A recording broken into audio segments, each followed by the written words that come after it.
Collector Amreli નાઓની સૂચના અને માર્ગદર્શન હેઠળ ભૂસ્તર શાસ્ત્રી તેમજ ટીમ તથા રેવન્યુ વિભાગની ટીમ દ્વારા ખનીજ ચોરી પર અંકુશ લાવવા દિવસ તથા રાત્રિ દરમિયાન બિન અધિકૃત ખનન અને વહનની પ્રવૃત્તિને ડામવા સઘન ચેકિંગની કામગીરી તારીખ 20 સપ્ટેમ્બર 2024ના રોજ ગામ ખાખબાઈ તથા 23 સપ્ટેમ્બર 2024ના રોજ ગામ વડ તાલુકો રાજુલાની ધાતરવડી નદી પટમાંથી કુલ 4 ટ્રેક્ટર તેમજ તારીખ 24 સપ્ટેમ્બર 2024ના રોજ ગામ ખોખરવાડા તથા ચાંપાથર તાલુકો અમરેલીની શેત્રુંજી નદી પટમાંથી 3 ટ્રેક્ટર એમ કુલ મળી 7 ટ્રેક્ટર સાદી રેતી ચોરી કરતા જપ્ત કરવામાં આવેલ છે.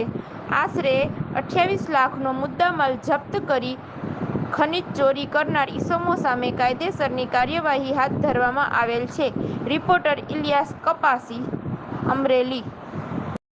મારું નામ ભાવેશ સાધુ, રોયલ્ટી ઇન્સ્પેક્ટર ખાણ ખનીજ કચેરી અમરેલી.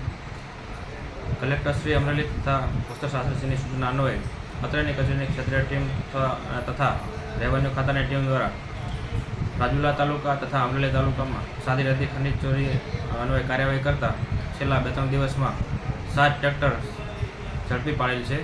આશરે 28 લાખનો મુદ્દામાલ જપ્ત કરી કસૂરદારો સામે કાયદેસરની કાર્યવાહી કરવામાં આવી છે. સાહેબ, આપણે અત્યારે હાલ એમાં જે 2 ટ્રેક્ટર છે એમાં નંબર ને એવું કોઈ નંબર પ્લેટ નથી કે એના માટે આપણે આરટીઓ લખશું આપણે. બરાબર, કેમ કે એમાં છે ને મેં જોયું એકમાં છે 9010 કે એવું કંઈક નંબર છે, એટલે એમાં આરટીઓ કચેરી લખશું. બીજાનું છે નહીં, એકમાં છે નંબર પ્લેટ મારેલી, 2 મહેન્દ્રના છે નંબર પ્લેટ વગરના. એના માટે આપણે આરટીઓ કચેરી લખશું આપણે.